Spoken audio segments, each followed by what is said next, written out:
So it's not uncommon that we get asked about properties of bigger sizes, people that are looking for, over 5 hectares to either live on or subdivide. And so we've got an interesting property right here just outside of the little town of Aguaity. I know this area reasonably well. We actually tried to buy a few hectares here, so I've done a little bit of research about this area and spent quite a bit of time sifting around. I'll be interested to see how this property shapes up. It's a relatively big property, 10.5 hectares I'm told.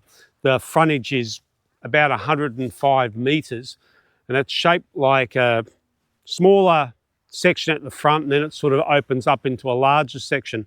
But 105 odd metres street frontage is pretty good when you consider what it means in terms of being able to, build driveways or even subdivide the front. It's a usable section. You don't have this little slither like you see sometimes here in Paraguay. The other thing that immediately jumps out to me, it has got power past the door, which is a nice thing. There's some things to like about the area of Aguaity. One of the first things that we really appreciated about it was it's not too far from Carcupe. It's kind of just a few more kilometres on from the area that surrounds Carcupe, and it's on the main highway. The other good feature is that it's got a really convenient turn off from the highway, because what you've got to look at sometimes is with properties in Paraguay, you can find a really nice spot, but if there's a highway that you have to get off, they're not always well designed in respect to being able to just conveniently move off the highway and access the little spot that you're going. But not so with Aguaity. They thought it through and it's a nice efficient turn off. This property looks, on the face of it, really quite lovely. Very natural. I think it's always just been used for grazing. And the other thing that I like about this property, from the road, it's just got that nice gradual, gentle slope, which is very desirable, so that you're not holding water. But the question you've always got to ask is, where does it slope to? I have been told that there is a part of this property that slopes down to an area that might have some degree of moisture. We'll check that out. And depending on what you want to do with the property, that can work for you or against you, depending on what you want to do. If you're setting up some sort of permaculture setup, well, sometimes you'll pay a lot of money to put in a feature that attracts water, swale type setup. So it may be the case that it might be an area that you might be able to set up a food forest of sorts. I'm not sure. There's kind of some fencing through the property. The thing that attracted us about this particular area of Cordillera is that it's a little more untouched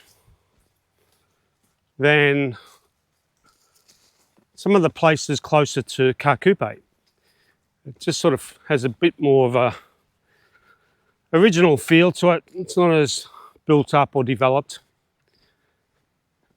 So I kind of feel that it's a nice option if you're looking for a nice bit of land. And there's a beehive there. That's cool. Nice. I have interesting ways of beekeeping here. A lot of people are into it. The honey is magnificent when you can get it. So this property is on the market for 892.5 Milioni Guarani, and it's 10.5 hectares, a big chunk of land. Now I've just been given those numbers just before I've jumped out of the car, but just doing some rough math, I think it's pretty much in the kind of ballpark of what I would expect. And it's sort of around the number that we were working on when we were seriously working towards getting a bit of land here. So at least on that basis, I don't consider it to be, too out of the ballpark. But as I say, there's always people who will have different opinions, and I totally get that. But as I always say, if anyone's got other options, people can say that that sort of price is crazy. Happy to hear it. I just would like to see other properties in the vicinity or roundabout that have either sold or are for sale that are significantly different to that. And I'm all ears, happy to bring the camera along, because that's what ultimately our main objective is, to find reasonably priced property that people can purchase without being totally ripped off on the way in, but at the same time making sure that people who are selling it are getting a fair price, because you don't want that perception either of people coming in and buying a property for a song, and people who sold it later on looking back and going, oh, that can build up some resentment. That's probably not a good thing. So when people pay a fair price on the way in, it helps everyone. It works for everyone. So that's my theory. Because you do hear the wildly differing stories. On the one hand, you hear, that's a ridiculous price. And on the other hand, you hear people who are selling land or have sold land who are complaining that people coming in sometimes either get it for a song or want it for a song. So maybe there's some middle ground. That is the plan. We're just walking down. It's over 500 metres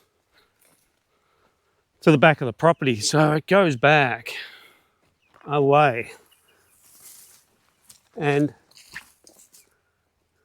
as you can see, I can't really see much in terms of the boundaries because it's pretty well foliaged, but now we're starting to get down to a bit of a flatter area.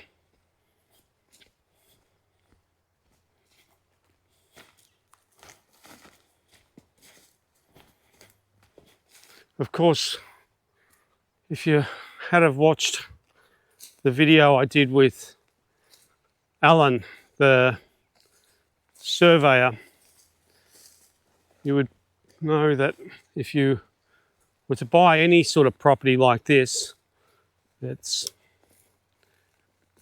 relatively untouched or hasn't been cleared, you'd want to get an environmental survey done on it just to make sure that you know what's on it, what sort of trees, what sort of foliage, what you can do with it, what you can't do with it, because there are environmental issues to consider. We've just come down to this I imagine a spring of sorts. Looks like really a little bit cloudy, but nice clear water. There's no obvious signs of any types of contamination in there. You sometimes see, you know, a scum or some sort of film or something if there's dodgy stuff flowing, but this looks nice. Looks nice and clean, and it's quite interesting. It's definitely come down to a more marshy area, and that's what I was talking about. But when I look at that, I think water. I'm pretty bright, aren't I? But the point I'm making is you've got a water source right there. And so obviously you'd have no issues with, if you wanted to irrigate or run that up to the higher part of the property, which is a good thing. Then it comes down to a real flat area and definitely looks quite moist underfoot. It's been grazed. It's actually not too boggy at all. It's just a little bit squelchy there. But the thing that I'm thinking is that it's very attractive from a planting perspective. This area here, I would imagine, would be a wonderful place to plant. There's been cattle in here forever, and because it's that natural swaly effect coming down there, I think you could plant this out and it would be really lovely. The footing is really quite solid but moist. Sort of, you know, that sort of thing. Nice.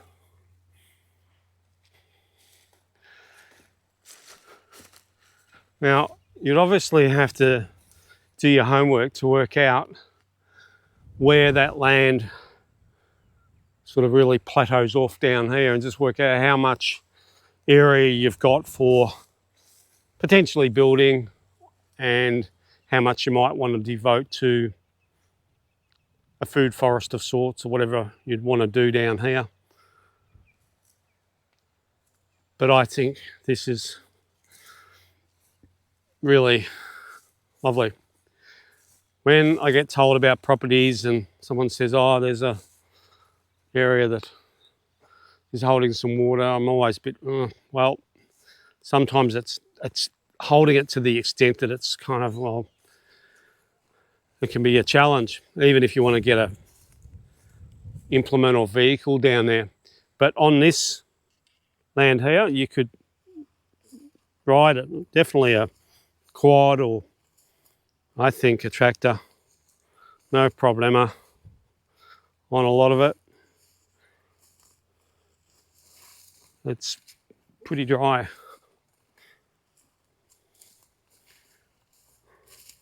That's really reinforcing the importance of getting your topography survey, making sure you really know what the lay of the land is. So there's no point really walking around the whole property because I'll just be walking through bush, and I'm sure that'd be riveting viewing. But the point is, it's just another property to add to your database, just near the township of Aguaity, 10.5 hectares, 892.5 millioni. You be the judge. But as I said before, based on the fact that we were prepared to put some hard-earned down on some land around here, that price point, as far as our estimation was concerned, is around about.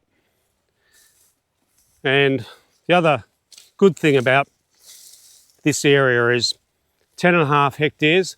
It's not all that easy to pick up, say, that little bit closer to Asuncion, like Carcupe. Carcupe is just down the road. But these sort of size properties have been largely scooped up. Not all of them, but it's harder to find that bigger piece of turf than what it is in somewhere like Aguaity. So just things to think about. All just more information for you to have a better idea of what's going on. And then you can make up your own mind. I'm also thinking, about fish, tilapia, and so forth. I haven't done much in the way of fish farming before, but it's quite common here. I'd need to get some people on board who really know what they're doing, but at least you've got a water source there. I would understand you'd have to put in a proper setup. It's not just a matter of throwing in some fish and walking away by any means. Although I've seen water sources just like that, and even a little less clear, where there have been just fish swimming around, and it's been a good source of protein for the people owning that property. So that's the way it rolls sometimes, but it's a good body of water anyway, at least to start with. You've got water, and from there all things are possible. Quite a decent little water source. So I hope that's interesting to someone out there. I'm glad I come out here. It's a nice day, magnificent day actually. The sun is streaming down, sort of that cold sun. Or at least the weather's been. This morning I had a puffer jacket on and I was like the abominable snowman, but as the day goes on you start to strip off, but the sun comes out brilliantly bright, and it's just a beautiful time of the year. Really enjoying it. So until next time, take care. Ciao. Smoking